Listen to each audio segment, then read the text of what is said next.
Hello, मेरा नाम है ज़ुबैर ख़ान और मैं आपको सिखाने वाला हूँ म्यूज़िक थ्योरी, और वो भी बहुत ही इजी वे में। म्यूज़िक में सबसे पहले आता है musical notes. Note is a symbol which represent particular pitch और फ्रीक्वेंसी। यानी कि नोट एक ऐसे निशान को कहा जाता है या कहते हैं जिससे हमें पर्टिकुलर पिच या फ्रीक्वेंसी के बारे में पता चले।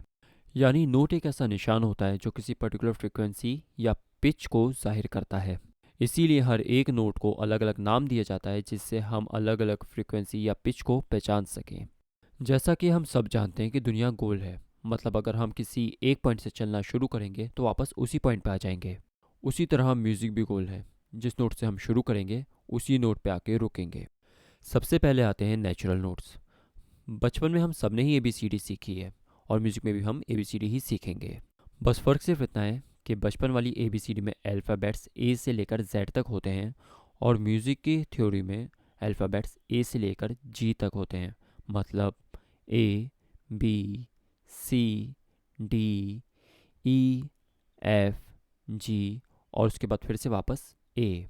और अगर हम ये नोट्स D से शुरू करते तो होते D, E, F, G, A, B, C और फिर से वापस D, क्योंकि जहाँ से हम शुरू करेंगे वहीं आके रुकेंगे। अगर आपने नोटिस किया हो तो कुछ नोट्स के बीच में गैप है, जैसे A और B के बीच में, C और D के बीच में, D और E के बीच में, F और G के बीच में और G और A के बीच में।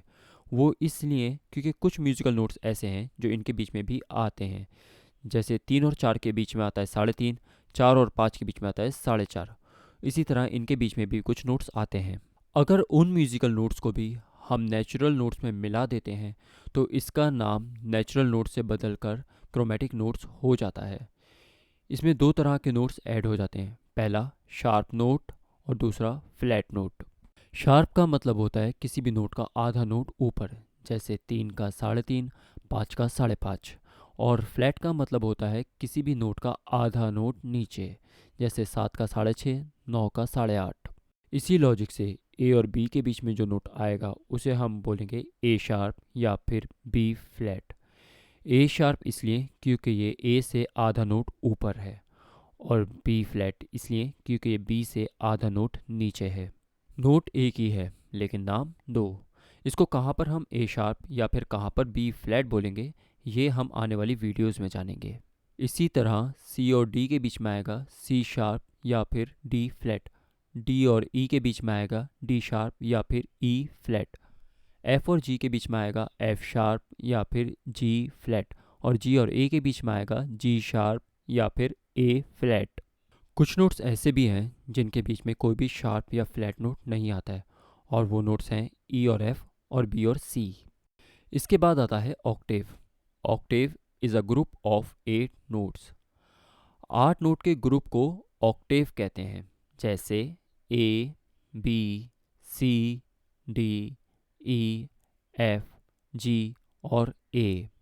जी और ए के बीच में मैंने स्लैश इसलिए डाला है ताकि मैं आपको समझा सकूं कि जो हमारा फर्स्ट नोट होता है वही हमारा 8 नोट होता है, और इन 8 नोट के ग्रुप को ही हम ऑक्टेव कहते हैं। अगर हम डी से शुरू करें तो नोट्स होंगे डी, ई, एफ, जी, ए, बी, सी और फिर से डी। डी इस बार इसका 8 नोट होगा क्योंकि वो ही फर्स्ट नोट था।